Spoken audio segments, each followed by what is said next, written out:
Do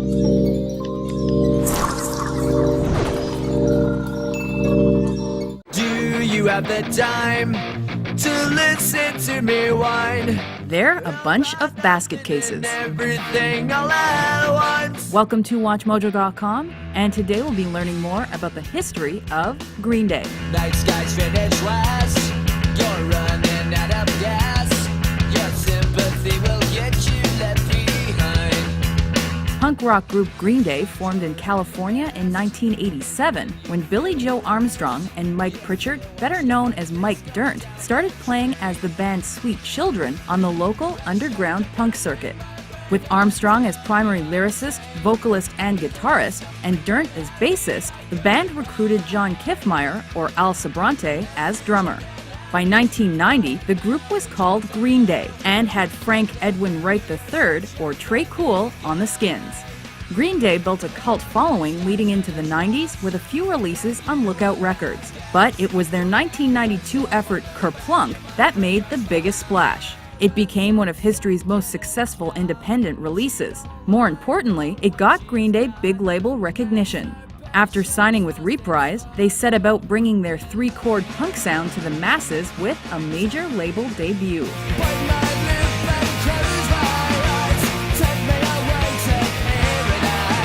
Dookie dropped in 1994 after a 3-week recording session.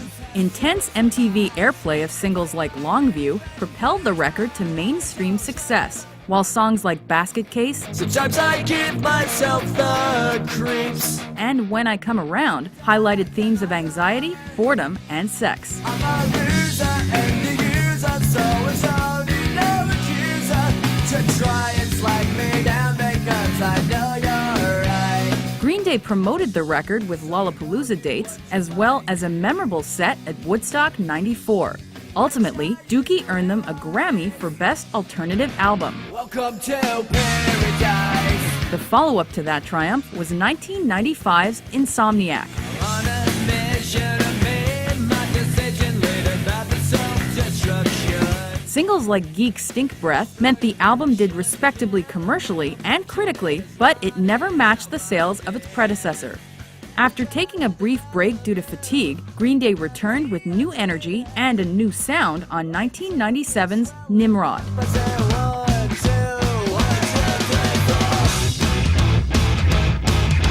Ska and surf rock influences combined with their pop-punk vibe on this album, which also included one of Green Day's most successful singles.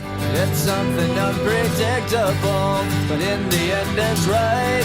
I hope you had the time of your life. They moved further away from their familiar sound on 2000's Warning. I wanna be the minority. This obvious change in direction alienated core fans, and the more upbeat lyrics and mature pop feel earned mixed reviews. Born in, live without warning. It was their least successful major label album yet. Compilations and a co-headlining tour with Blink-182 followed. Green Day returned to their roots for their next album. However, when Cigarettes and Valentines was almost complete, the recordings were stolen. Instead of re-recording the lost material, Green Day scrapped it and unveiled the rock opera American Idiot in 2004. Don't wanna be an American idiot. Don't want a nation under the new media. Bolstered by the self-titled debut single and rave reviews, that effort shot to #1. True to punk, this concept album had a political edge, and it followed the fictional character Jesus of Suburbia through massively successful tracks like Boulevard of Broken Dreams. I walk alone, I walk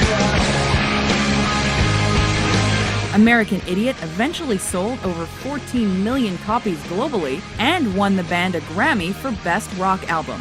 The boys were back in business. The extravagant live show that accompanied that record was immortalized on the album Bullet in a Bible.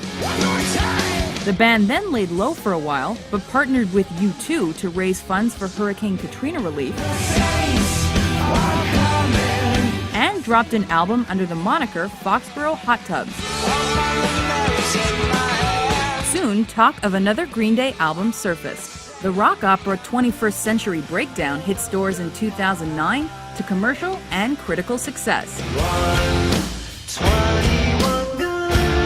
That same year, American Idiot the Musical opened and was later optioned for a film adaptation. Calling out to idiot America.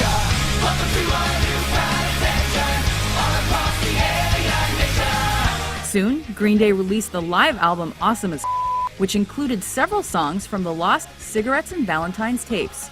However, their next opus was yet to come.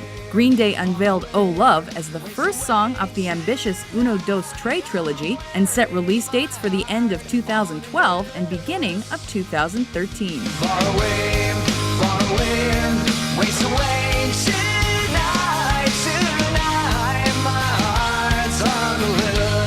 Aside from their time with Green Day, members have participated in other projects. For example, the trio was rumored to have joined Devo in a new wave band called The Network, though this was never proven. Armstrong also notably joined The Voice in 2012 as a mentor. Chopin and delirium. On my own, you ain't down. After many ups and downs, Green Day has finally solidified their spot as one of the most important bands to come out of the 90s. They may have started off as young punks, but they've matured to prove that they're no American idiots.